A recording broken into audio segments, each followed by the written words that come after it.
วัสดีค่ะสั่งได้ค่ะต้นนะคะได้ค่ะเจออีนัทตลาดอีไปดินัทมันหายป่วยเลยนะเป็นไร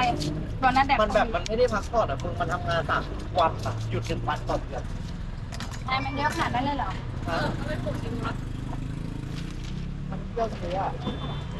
ไม่เป็นรักอะไรนะ ฮะโอ้ที่ทำงานมันนัดบ่อยด้วย อ๋ออย่างว่า อันนี้อะไรอ่ะคือขาของ นายไปไหนอ่ะหัวไปอุ้ย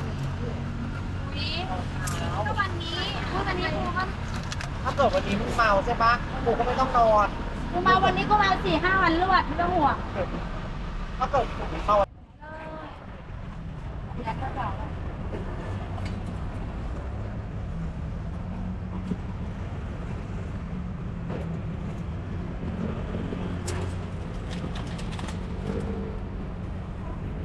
ขับได้ค่ะเนี้ยสวัสดีค่ะแล้ว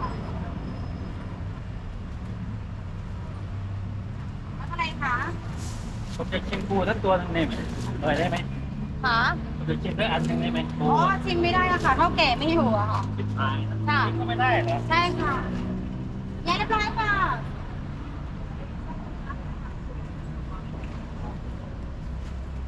ขอบคุณนะคะค่ะที่ไหนไอ้ว่าที่ร้านละโอ้ยนะคะ I'm traveling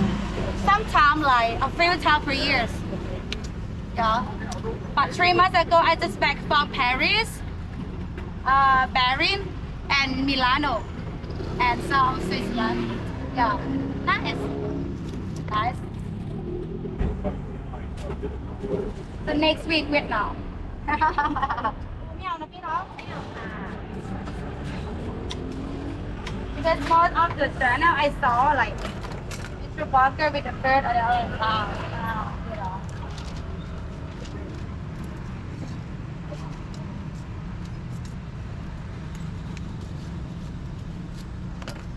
ไม่ทำได้เกมเหรอ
อาวุธด้านหน้าลูกค้าเดี๋ยวถ้าเราเก็บกับเราเลยก็ได้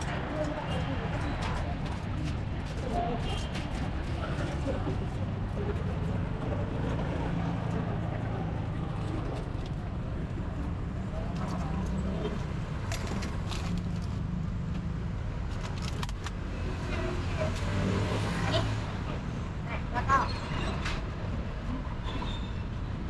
เบอร์อยู่นะคะคุณลูกค้าเรียกเข้าค่ะโอ้ยแต่ถ้าเราค่ะค่ะส่งให้เลยเบอร์ลูกค้าน้องให้ไปละ nice สวัสดีค่ะทำได้นะคะ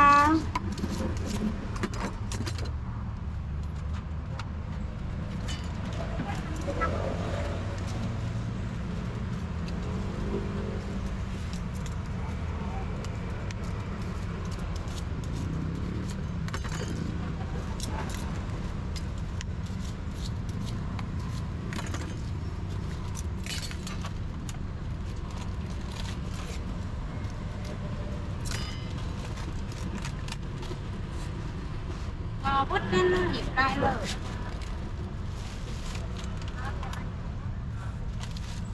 ขอโทษนะคะ2,400 โอ้ I forgot that I can follow your channel what's your name of channel Street food building. City Food Beauty มันจะไปเต้นกับเราอ่ะ City Food แต่เรา Beauty อยู่บ้านก็ด้วย where can find it and YouTube right okay City Food Beauty okay เราก็เลยไปรอมึงกูร้ายป่ะ ว่า กูถ้าเกิดกูอยู่บ้านอ่ะกูต้องดูแลตาใช่ไหม แล้ว กูก็เลยไป100 เยนเลยตาไม่ใช่ตากูไง โอ้แล้วได้ทำงานยังเนี่ยทำงานยังเนี่ย ขายตัวอยู่ค่ะช่วงนี้พี่ดอกขึ้นทุกวันหลังเที่ยงคืน วันละ2 ชั่วโมงมีดอกขาขึ้นแน่นดูดิจับขาดูดิเนี่ยแน่นมาก เล่นสาขาไหน แถวดีเซลมันตาม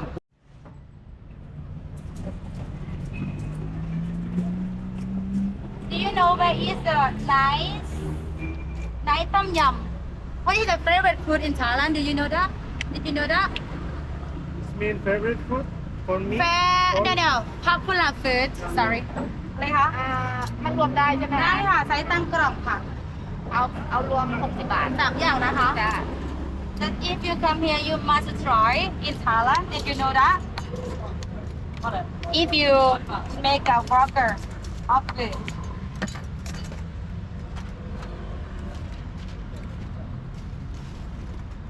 3 อย่างค่ะ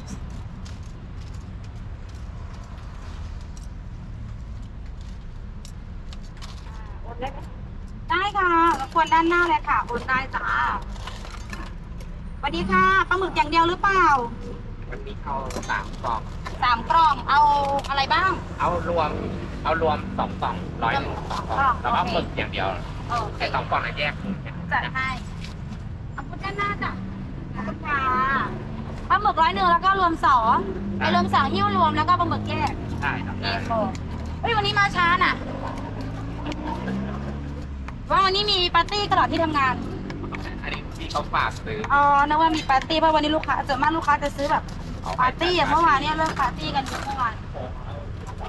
อันนี้ปาร์ตี้กันเยอะ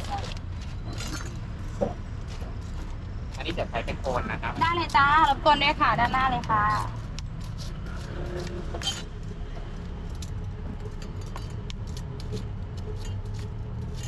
ขอบค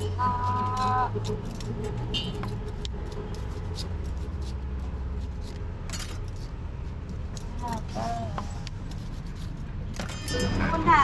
ขอบคุณค่ะ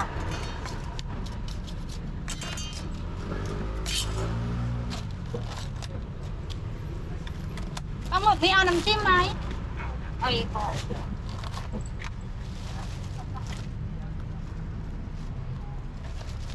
อันนี้ค่ะมันถือมันเอาพุทหยิบมาเลยจากตัวเอง